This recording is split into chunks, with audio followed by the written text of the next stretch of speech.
Kyle, anak, uuwi yung mga kapatid mo. Talaga, Nay? Tagal kong hinintay ito. Grabe, akala ko nakalimutan na nila tayo kasi successful na sila eh. Miss ko na sila. Tagal na din nung last na pumunta sila dito. O sige na anak, hintayin mo sila sa labas ha. Maghahanda lang ako ng kakainin natin mamaya.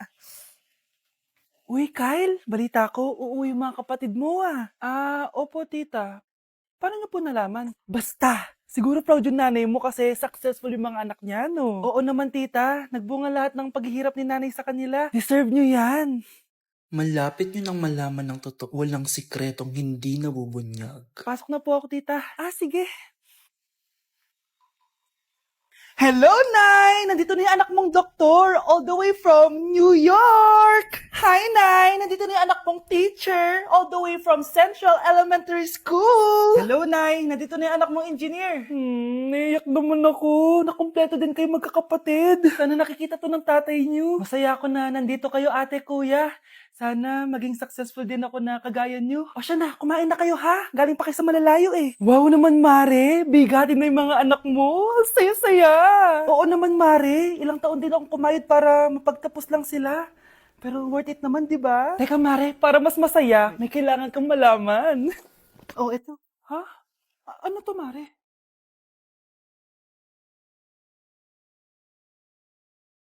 Nay, bakit po? Mga sinungaling kayo? Paano niyo nagawa sa akin to, ha?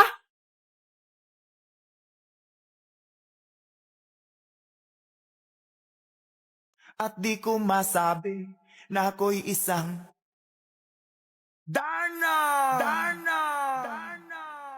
Ang iniingat-ingatan ko, ang ugat, lawit at muscle ko, na tinatago-tago ko pa sa tuwing kami magkasama. Mga anak, nandito na ako! Babe, miss na kita. Ano ba yan? Hindi kayo marunong maglaro ng rollback? Aba, wala silang pake oh. Parang wala umuwi. Tapos wala pang nalilinis dito sa bahay. Babe, date mo naman ako. Mag-aamongis na nga lang ako. Tignan ko na lang kung di niyo ako papansinin. Ang bango. Nandiyan na si nanay! Yung favorite chicken ko! O ano, nagutom kayo, no? Grabe, ang laki ng part na nakuha ko. Solid! Paano hindi magugutom, Nay? Ang sarap nito. Ito pa rin yung best tasting chicken para sa akin. Walang katulad to, Nay. Ay, namiss ko to yung sama-sama tayong kumakain, gaya nung bata pa kayo. Simulat sa pool, Chicken Joy na talaga ang go-to natin. Malalaki ang servings at para sa akin, ito pa rin ang pinakamasarap sa buong Pilipinas. Nabusog ako, Nay. The best ka talaga. Babe, sa Jollibee tayo mag-date bukas, ha? O kayo, comment kayo kung bakit Chicken Joy pa rin ang go-to fried chicken nyo. Okay, class, settle down. Ibibigay ko na yung mga exam nyo. Okay, get one and pass. Ma'am, sorry I'm late. Class, ano sabi ko kapag late na dumating? Hindi po mag-exam. Tama! So, bawal ka na mag-exam, Scarlett. Hi, ma'am. Nandito na ako. Medyo na-traffic eh. Oh, Jessica, buti nakahabol ka. Oh, eto, pinag-reserve ko to ng test paper. Mag-exam ka na. Thank you, ma'am. Lo, ang unfair. Bakit si Jessica pwede mag-exam kahit late? Iba kasi si Jessica, hindi mo siya kagaya. Okay, class. Nagets niyo ba yung lesson? Naiihi ako. Ma'am, may I go to the CR? Kita mo nag-lesson ako, di ba? Makakahintay ang ihi mo. Tapos kapag bumagsak, magreklamo. Ma'am, pwede ba akong mag-CR? Sure, Jessica. Umihi ka na. Take your time, ha? Yay! Thank you, ma'am. Ma'am, may favoritism ka. Kapag si Jessica, pwede. Ano ba meron sa kanya? Basta. Pwede ba? Huwag kang ang bastos. Nag-discuss ako, di ba? Okay, class. Next topic. Okay, class. Ang bagong top 1 dito sa klase ay si Cheska! Ha? Ma'am, paano siya naging top 1? Ako yung pinakamataas na grade sa aming dalawa. May mga special grades kasi siya at wala ka nun. Anong special grades? Yan ba yung pagbibigay sa'yo ng pera ng magulang ni Cheska? Kaya siguro favorite mo siya. Ano pinagsasabi mo, Scarlett? Alam ko namang mahirap tanggapin na natalo kita. Hindi ka patitigil, Scarlett, ha? Gusto mo dalhin kita sa principal's office? Sige! Punta tayo sa principal's office. Ipapakita ko lang tong chat nyo ng magulang ni Cheska. Ito ebidensya, oh. Nagbigay sila ng 100,000 sa'yo. Burahin mo yan! Humanda kayong dalawa sa akin. Class suspended na raw? Pero Pero bakit nandito pa rin tayo? Yun, suspended! Pero nakakainis, bagsak ako. Dapat kasi kanina pa nag-suspend para di na ako bumagsak. Bakit ngayon pa? Sana sinabi kanina 7 a.m. Para din ako naligo. Guys, nakalabas na ako dito sa school. Grabe, hanggang tuhod yung Baka! Para mag-field trip sa Marikina River! basang-basa na ako dito sa jeep. Di ko na alam kung ulan to, luha ko, o trauma from today. Grabe, di pa ako makalabas dito sa building. Legit, may lifeguard pa sa gate 3? Litsi na ata to eh! Grabe, ang lakas talaga. Magpapasundo na ako kay mama. Sana may signal pa siya sa bagyong to. Umulan ba? Ma, stuin mo na ako dito. Isa lang po akong maliit na batang basa. Pagod na at walang payong. Hay nako, konting ulan lang, nagdadrama ka na. Sige, ipapadala ko si kuya. May payong yun. Thank you, Lord! Thank you, Mommy! Anak, sigurado ka na bang itutuloy mo yung pagpunta mo sa ibang bansa? Huwag ka na malungkot, Nay. Kailangan ko magtrabaho doon. Para sa inyo ni Kyle. Ate, mamimiss ka namin. Basta anak ha, palagi kang mag-iingat doon.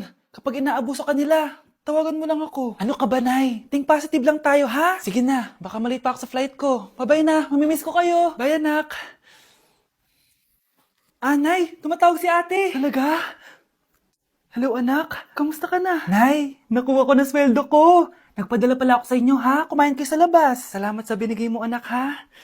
Okay ka lang ba? Kapag may problema ka, tumawag ka lang, ha? Opo, Nay. Mababait yung mga amo ko. Huwag ka mag-alala. Nay, may pinadala si ate, oh. Nakamaleta pa. Surprise, Nay! Mga damit at sapatos yan para sa inyo. Siyempre, may chocolate din. Naku, anak, nag-abala ka pa. Pero salamat, ha? Sana inipon mo na lang yung pinanggas mo dito. Okay lang, Nay. Tinaasan nga nila yung sweldo ko kasi magaling daw ako maglinis ng bahay. Sige, anak. Galingan mo palalo, ha? Wow, ang daming laman! Bakit di sumasagot si Scarlett? Baka busy. Anak, tumawag na ba ate mo? Ilang araw na siyang di tumatawag ah. Nay, may tumatawag. Ay, salamat sa Diyos, tumawag na. Hello anak. Nay, may pinadala ulit sa ate. Ang bigat. Ano? Anong nawawala? Ano kaya naman nito? Hello? Hello?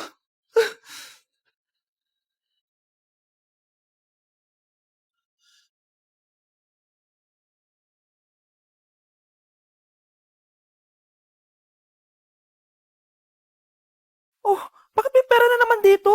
Pinamigay ko na ibang pera kahapon na. Kakainis naman. Ma'am, may delivery po kayo. Oh, ano to? Pera na naman? Diyos ko, ayoko neto. Sa'yo na lang, kuya. Ayoko din po niyan, ma'am. Sa iba niyo na lang po ibigay. Sige na po. Ano ba yan? Ang dami ko ng pera eh. Nay, bakit 300,000 na naman yung binigay mong baon sa akin? Hindi ko pa nga nagagastos yung baon ko last week eh. Tapos binilan mo pa ako ng bagong iPhone at iPad. Bawasan mo yung baon ko, ha? Nakakainis ka. Huwag ka na magreklamo. Ang dami na nga natin pera eh. O eto pa. Hindi ko na alam kung saan ko gagastusin to eh. Ay naku, padala kasi ng padala ng pera eh. Tapon ko na lang to. Congrats, ma'am! Kayo po ang grand winner ng 5 million pesos! Ano ba yan? Pera na naman. Pwede ba hindi ko tanggapin yan? Dami ko ng pera eh. Ay, bawal na po namin kunin to, ma'am. Sa'yo na po to. Congrats po ulit. Ba't pa ako nagising? Sana ganun na lang yung problema ko. Anak, pag nawala na ako, gusto ko lumaki kang mabuting tao, ha? Nay, ano ba yan? Tumigil ka na dyan sa kakaganyan mo. Pag nawala na ako, huwag mo akong kakalimutan, ha? Pakilala mo ako sa magiging anak mo. Sabi ko, tumigil ka na eh. Oh, anak, tulog ka pa din? Di ba may pasok ka? Kumising ka na. Si nanay naman eh, umagang-umaga eh. Anak, umupo ka na dyan. Malapit na matapos ng favorite mong ulam. Ayoko niyan, Nay. Ay, naku, maldita na naman siya. Oh, anak, tapos na to favorite mo lasagna. Kumain ka na. Bakit ka pa nagluto niyan? Ayoko nga niyan, di ba? Wala akong gana. Anak, anong oras na oh? Matulog ka na, ha? Hindi, Nay. Magpupuyat ako. Ano ba, anak? Bakit ka ba ganyan sa akin, ha? Magpupuyat ako! Kasi miss na kita, Nay. Miss na kita, Nay. Happy Mother's Day, Nay.